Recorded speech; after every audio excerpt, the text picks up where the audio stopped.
So good afternoon. Just wanted to go ahead and jump right into it. Start off with the obvious, the most pressing issue as we welcomed more than 100,000 students back warmly and excitedly and with a lot of energy. So grateful for it, but also really balancing an ongoing challenge for the district for decades, right? There has been advocacy from the board, advocacy from the community, certainly advocacy from families and students about the needs as we face an aging infrastructure that continues to play our best opportunity to provide the type of educational experience that our students deserve and desire. And so certainly yesterday we early released 12 schools for heating conditions in a building as we prioritize the safety and the well-being of our most precious cargo. Today, although that number was down to 3 schools that we early released, more than one school or one school in general is too much. It's too much. And so while we are grateful, the board and I, as we work together towards solutions, to use our voices, but certainly to come up with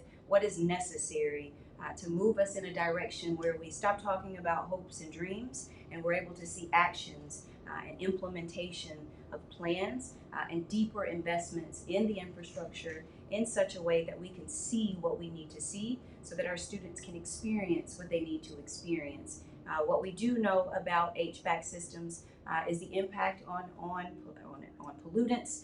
The filtering doesn't happen well, and so that impacts the health of our students. I shared during a board presentation the impact on our students with asthma and what's happening every time that we have to release a student or a school earlier than possible or than necessary. I also shared the impact of attendance. More importantly, just how impactful 1 hour is for a day. And so if you can imagine, we released 3 hours yesterday.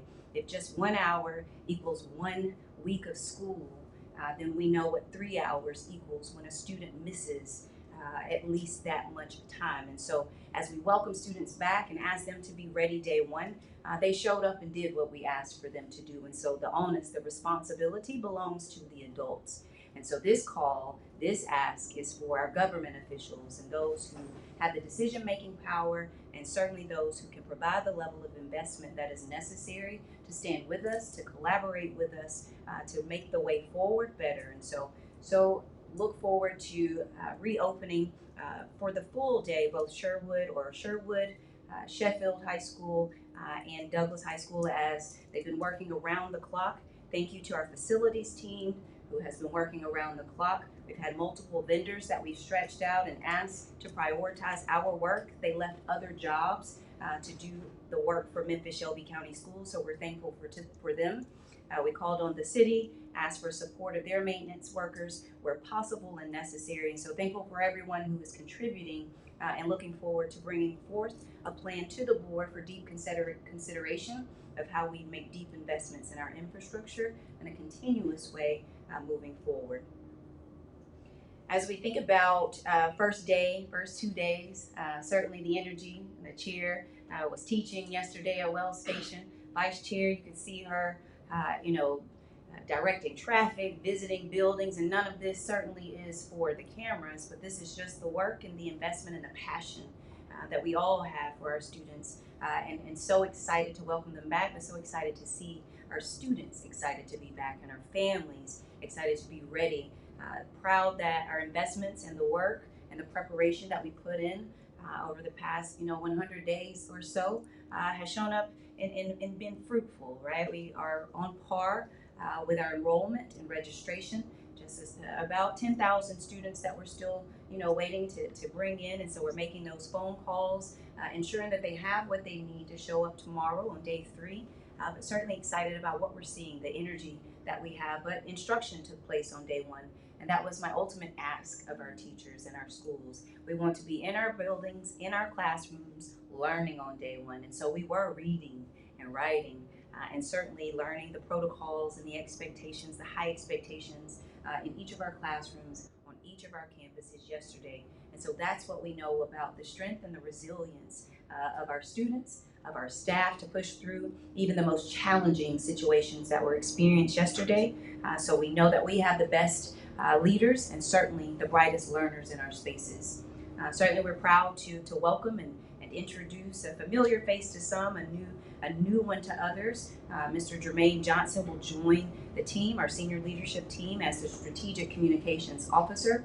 Looking forward to his creativity, to his background in communications. Certainly he has served in the classroom as a substitute before and has board experience. And so we're certainly welcoming and excited about what he will be able to do in leading the communications department to an elevated level of excellence as we continue to build on that which already exists for Memphis-Shelby County Schools. Certainly we have opened up our buildings, but also expanded the opportunities that our students have. And so looking forward to providing a heightened level of exposure. Our Come to Win initiative, looking forward to those banners going up in every school over the next week as we place the order for those. Our students are already asking, what does it take to be a champion? And certainly what are the incentives, right? What's on the other side of being a champion? So looking forward to all of the initiatives that we have, but certainly our focus remains and we are not overlooking the impact of infrastructure on achievement. I'll open it up for any questions. Hi, good afternoon. My name is Jalen Phillips, and my question is, how do you feel about the impact that you have had on the district in such a little time? Impact in such a little time. I think that the impact that I've been able to have is as a result of collaborating with the board. Before I even started, even in March or April, I met with the board first individually for the extent of time that it took to hear about the priorities that they'd like to see me focus on, about the concerns that they have, about the feedback, and certainly about the areas of excitement, right, where the district is thriving. And so from taking that feedback and listening and just building a plan and implementing it alongside a team that was ready to be collaborative, ready to move quickly, and ready to do deep work in a consistent way, I think has allowed the type of impact that we've been able to see. I think that the clarity that I've been able to get, right, the historical context of not being from the city, the VIP tours served well, stretching ourselves out across 9 different districts that make up, one district. Each space is its own unique one, so really listening to the community as well. And then more importantly for us is hearing from our student leaders or legacy builders, receiving solutions and feedback directly from students about the type of experience that they're having has shaped and informed our budget and many of our initiatives that we look forward to rolling out and seeing the results on the other side. Okay. My next question is, what plans do you have in place to help improve the quality of school life for the students of MSCS? Yeah, I think that's probably threefold. One is interest. So just learning, what are students interested in? As a teacher, it was most important for me to see what students wanted, what would appeal to students. A lot of times we do what adults like and what makes us comfortable, but what do our students actually want? And what are you curious about? And how do you see yourself, in the world, leaving not just a legacy, but making an impact, right? So it's about interest. It's certainly about investment. What types of investments that we need. So I've mentioned infrastructure, but there are deeper resources that can be provided. Certainly we've invested in our people, $28.4 million investment in our teachers in terms of salary increases. Another $3.4 million invested in our trades and our crafts as we think about infrastructure needs so that we can attract the best workers and compete with businesses like Blue Oval and those who are moving in to make a strong market in Memphis. And so investments are important as well. And then innovation, right? As we think about the experience that you're having, it's about being innovative as well. What are we not doing that we could be doing? How do we allow you to really lead and shape the way? What are some things that we're doing well in pockets that we can scale? And so our aviation, I'd like to see that grow. Certainly having conversations with XAI as they move into the city and collaborating there with artificial intelligence.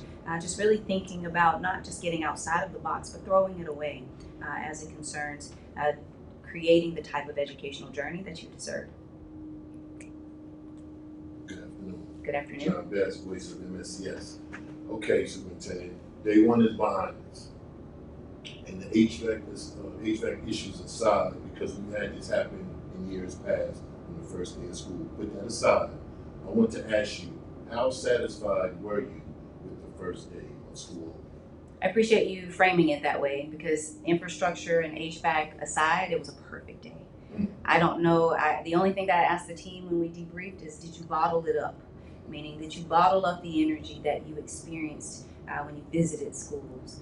To hear from board members about their excitement as they traveled across the district, about the faces that they were able to see, the hugs that they were able to give. It's always good to see the back to school outfits, the new, the first day pictures, the families who are excited to see, their babies go to the next grade level. Like, that's what it's all about. How do we keep that energy in October when things get a little more settled, in December when everybody's a little tired, on the other side of a semester, in the spring when you just know the finish line is near, right? So how do we keep this same energy from day one has been my focus, but since you framed it that way, I believe that day one was perfect. Right. Second question. When you visited schools yesterday, how was that energy and excitement from your perspective? Because I know you have been through many first days as an educator, but how was it opening the school on the first day as a superintendent? Yeah, I think about the Head Start student in me, the little kid in me, right, that had big goals and big ambitions. Certainly didn't know I could be a superintendent, but I knew that I wanted to be somebody, right? And so to see myself having another first day, no matter how many times you elevate and how older you get, how much older you get, there's another first day, another first experience. And so that one yesterday for me was exhilarating. It was a little emotional. It was good that my folks are still alive to see me have this experience, live out my wildest dreams as I work to lead a district of 115,000 students who want to be able to do the same, right? And their families want to be able to see them do the same. And so, yesterday meant a lot as a leader who loves learning, who firmly believes in education, and wants the best for every student who chooses Memphis-Shelby County Schools as their home. Thank you. My next question is, how do you plan on getting more resources to teachers and classrooms across the district? Yeah, when I was a candidate for superintendent, I forget who asked me the question, but I did tell the board that I was a professional beggar, right? And so certainly come in and gone about doing just that on behalf of students, on behalf of a board who has advocated long before I arrived, just really working to realize much of what has already been started, right? Like, how do we see it come into fruition? And so asking the city for funds, and that hasn't been done in quite some time. Certainly asking the county commission for more funding, right? I'll meet with the governor here in the next few days, having a conversation there, just not being afraid to ask for what we need, while also demonstrating that we're not afraid of, and we know we need to invest in ourselves first as well. And so a delicate balance of both is how we've been able to move more resources this year into the classroom, if not closer. And then certainly I believe that's the model for how we continue to do the same over the next few years. My next question is, a lot of athletes in the district are lacking the equipment that they need to compete at higher competition levels. What do you have planned to help them in this matter? Yeah, so I met with athletic directors very early on and just asked them, just allow them to pour, right? Sometimes you gotta be careful what you ask for because they give it to you, but it was good to receive the honest and transparent feedback that people are really just making it work piecemealing, right? And so thinking about the feedback, thinking about where we can make our next investment with what we have, and then certainly leaning on our partners. And so we've been able to do a combination of all three, right? We have people who are ready to invest in that regard. As a former athlete myself, I believe that my participation as an athlete certainly served to keep me on the up and up and on the type of journey that could allow me to be here, today. And so I want that experience for any student who wants to, whether they go on to the next level and play and participate in that sport or not. We desire the same thing for all of our athletes. And so working with the board and thinking about what to prioritize, as you've heard me say before, prioritizing the priority, continuing to work with athletic directors, hearing directly from athletes about the impact of some of our spaces and what that looks like for them. And then honestly, it is just about placing the funds towards the needs. And so be it equipment, ensuring that we have bleachers in spaces, where it needs to be, improving bleachers and other spaces where they've shared, and then certainly investing in new facilities is ultimately on the horizon as we think about the capital facilities plan that we'll put forth for the board to review. Mm-hmm. And back to what you said about keeping students' energy high, Yeah. what are the incentives that will be set in place for students to be encouraged to perform well? Yeah, what are the incentives? So we do have partners who are donating. Just received a call today from someone who wants to donate because they're really excited about the campaign itself, especially the Come to Win, because we know that if you all are in schools, if students are in schools and attendance is high, we can take care of the rest, right? And so just working with our partners, which is why the goal is very ambitious, but the goal was to have and still remains to have a partner for every campus that we have. And right now that's about 161. I think we are, 30 or so shy of having one partner for every single campus for activities and opportunities just like this. It's also listening to, our legacy builders or our students about what types of incentives work. Certainly food always works, but most students ask for field trips. They want to go and see the world, and so we want to be able to provide that as well. And also, they ask to come out of uniform. So sometimes it's as basic as, can we just have a uniform-free day? So working with schools to allow them to contribute to the types of incentives that you'll have or that students will have as well. Thank you. My last question, Superintendent. Are there any areas that you want to stress that had success from day one? The district is big, but I'm sure there are a lot of areas that many may not realize play a big part on day one. Yeah, areas of success on day one. Transportation went well. We have nearly 3,000 folks who have already downloaded our new bus app so that they can see, and so we look forward to seeing that grow. Like I said, our attendance was great. Enrollment was excellent. Our students showed up. Our staff was there. I paid attention to staff attendance as well, because that matters also. I certainly shared that the energy was high. We had a lot of partners and community members to show up and really wrap their arms around our students. We saw pep rallies and just general investments in our students, ensuring that their first day started. Oftentimes it is how you start. It determines the flow and how things go. And so, for day one to start as high as it did, right, it set the bar pretty high for us, but that's exciting. We have something to work towards. A lot of successes yesterday. Like I shared, we were reading, we were writing. I saw assignments being given. I saw homework being issued. I saw students coming homework on the first day. I saw students coming to school on day one speaking to subjects, meaning they'd already received an assignment over the summer. We're welcoming them back though, last week. And so they had some pre-reading to do, and they showed up ready to contribute to the type of dialogue that you want to hear in a classroom, the conversation that you want to hear. I saw students yesterday already asking about the FAFSA and about scholarships, about recommendation letters. They were already visiting their counselors and taking a look at their transcripts. And so there were certainly more successes yesterday than those areas that we know we have to heighten and give continuous attention to. But certainly the people were the highlight of the day, just seeing the good smiles and the genuine commitment to this year being like that year for them. That's what a lot of students shared. I didn't take last year serious. A lot of parents shared. I logged into the Power School parent portal after we gave those instructions, and they shared just in general that they really wanted to be more connected this year, and so looking forward to seeing the results of the same. Thank you. That was it. That was it? My questions. All right. Well, we thank you. Give the opportunity for the chair and the vice chair to make any final statements, and then Mr. Johnson can round out your time with you. I appreciate you. Thank you. I would say one of the highlights of my day from yesterday was first thing yesterday morning when I arrived at a school was to see mothers and fathers and grandparents bringing children to school. It meant a lot to see that the families still invest in education, families still bring children together. So I was so excited as I stood there and high-fived and said good morning to see families bringing students to school. And I think that's important, that the family continues to invest in our students, to let our students know we care, they can, and we are here to cheer them on. And now I'll stop and let Vice Chair Coleman talk about her day as a traffic officer out there.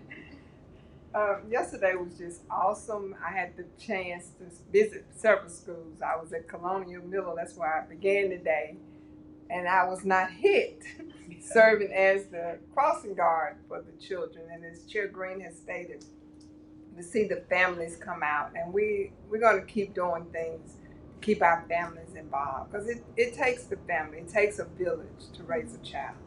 And I'm just so grateful that I am a part of the village. It takes everything, and it takes all of us working together.